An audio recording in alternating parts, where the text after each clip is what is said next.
Hi everyone and welcome back to Paul Anthony Love. Excited to be here. This is our second part of our four-part series. Yes. And today we're going to be talking about her fourth, fifth, and sixth chapter. Yay! And thank you guys for stopping by again, and hopefully you guys love the first, our first chapter. That's right. Of our first part series. That's right. And we're just going to dive in. We're diving in. We're diving in. Chapter 4. Our life scripts are written.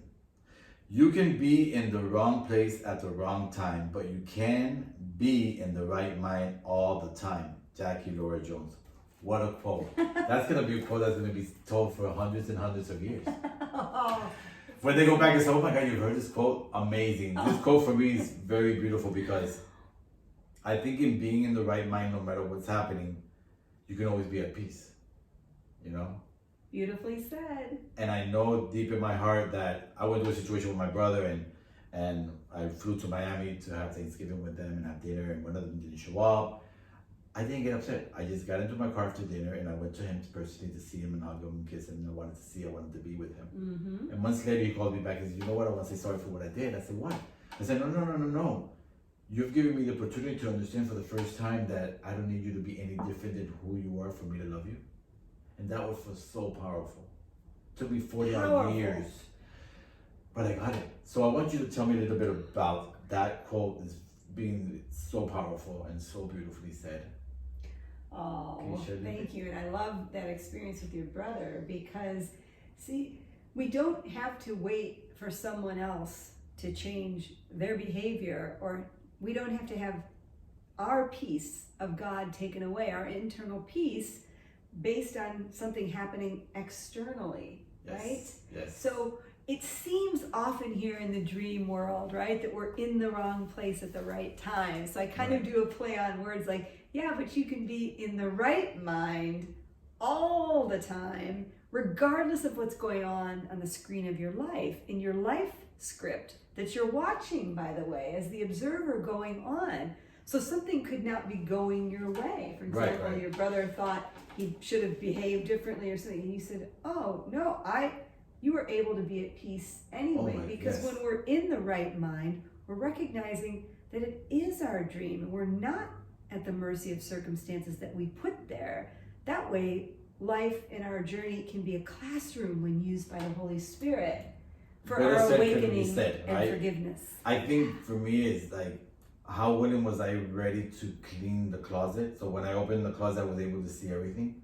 This is, I think, with our minds. The more we clean our mind with all these thoughts and beliefs and all this fear-based thinking, we become more clear in how the way we look at life. Mm-hmm. And not projecting our fears onto anybody else, but knowing who we are in the moment that we need to know. Because it inspires you to be not only a better person, but it inspires you to have healthy, beautiful relationships, right? And I think the course, for me, being one of the most amazing things that came into my life years ago, and I always say I'm going to share it as I go down all these series, that it changed my way of thinking and learning that as a mind thinker, the observer has the power to choose either or.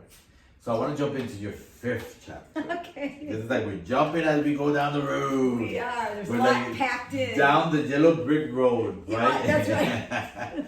This was beautiful. It says, if the world's an illusion, what is my purpose here? And this is what you wrote beautifully, and I loved it. It says, again, we're going back to the Wizard of Oz. However, Glinda, the good witch of the north, wakes Dorothy by making it snow. This is a good metaphor for what the Holy Spirit does, helps us awaken from the dream. The Course teaches that the Holy Spirit doesn't do anything in the world powerful. But He is in your mind. He's in your mind helping you and us remember the truth that the separation has not occurred. Choosing His thought system can show up in some form or symbol in the world that is helpful, that form being a reflection of our right-minded choice. Yes, choice, which you've talked about, and it's really important.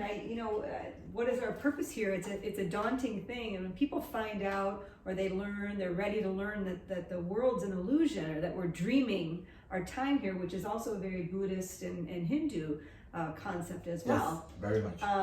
And the quantum physicists also know that the world, the universe, is an optical delusion of our consciousness. So back to what you're saying here, the Course is helping us wake up to this idea by having us shift our mind so that we start perceiving everything through the lens of forgiveness, so that we can move into this happy dream of forgiveness, which is not fear-based. Right. And I talk about what do we do here? Well, we remember to forgive.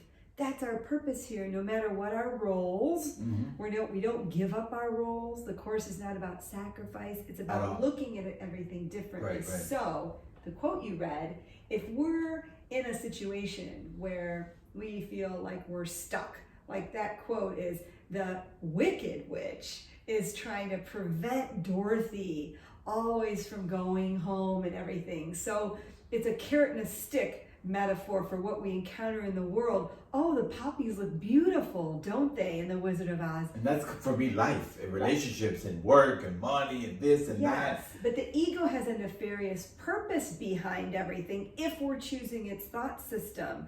So the poppies end up thwarting Dorothy in her path by causing her to fall asleep. But there's the Holy Spirit, the other part of our mind that makes it snow and is helping her wake up again. And for me, is this, not taking away anything out there, just changing the experience. Changing your experience of it. And the Holy Spirit is in our mind because the world is in our mind. It's just a projection of the thought. And so we can perceive either through the ego's lens of fear, judgment, and guilt, everything's real and I'm at the mercy of my circumstances, or I can switch the miracle, the shift of perception, to the Holy Spirit as your teacher who reminds you that you're dreaming. You start to look at everything different. Then you're at cause, not effect. Cause being the mind, is huge. Effect being the world. And this, I'm jumping now to your sixth chapter. It's called relationships. And for me, that's the keynote of everything for me, because only I know where I'm at as I look at my relationship and how that relationship turns, what brings out in me as I'm in the relationship with whoever, with a thing, with a person, with whatever. Right. It's always showing me where am I and my mind, where I'm at in my mind. Here, beautifully said, because of guilt, all special relationships have elements and fear in them. This is why they shift and change so frequently. Then you came here and wrote this, and I love this. This is for me, and we're closing with this, and of course, getting your feedback. This is often confusing to the people when studying the Course. We believe that the Holy Spirit will tell us that if we should leave or stay in a certain relationship or job. However, the Holy Spirit is in your mind, reminding you of your one problem, your belief in the ego thought system. For me, rising the awareness of seeing where I'm at in my mind was one of the biggest gifts ever, because only there I can change. Yes. You know? Yeah. And that what you wrote was so beautiful, because that's what a lot of people kind of have a confrontation with the Course, because they say, but the world, we're in the world. It's nothing even about the world. Right. It's more about the interpretation and all, and allowing your right mind show you the world through forgiveness.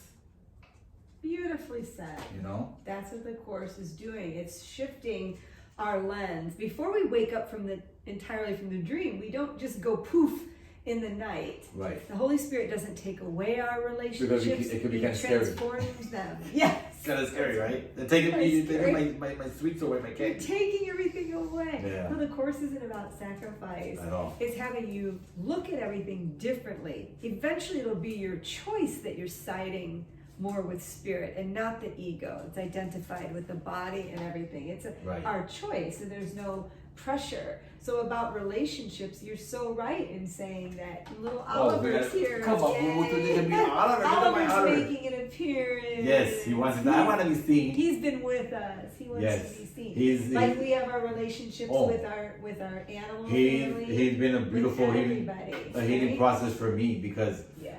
I say God is in form of dog. This dog is so, for me, so wise and so beautiful and so loving. Absolutely. It reminds me. He wants to be included. Yes, he reminds me constantly where I'm at in my mind. Yes. And so we want to properly perceive relationships first, as we were saying earlier. We don't.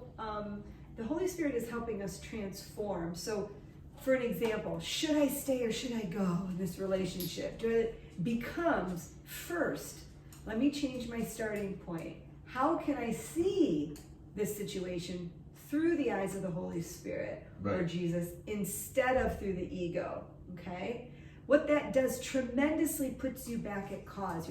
That's right. The relationships are in my mind. As you said so beautifully, however I think about this, it's reflecting where I am in the mind. Right. So if we think that we have to always solve these problems out there, that's what the ego wants to do. It wants to keep us out there so we don't go back to the mind and correct the one problem, our belief in separation, which then culminated in all the problems and all the relationships and everything that we have in form in the world.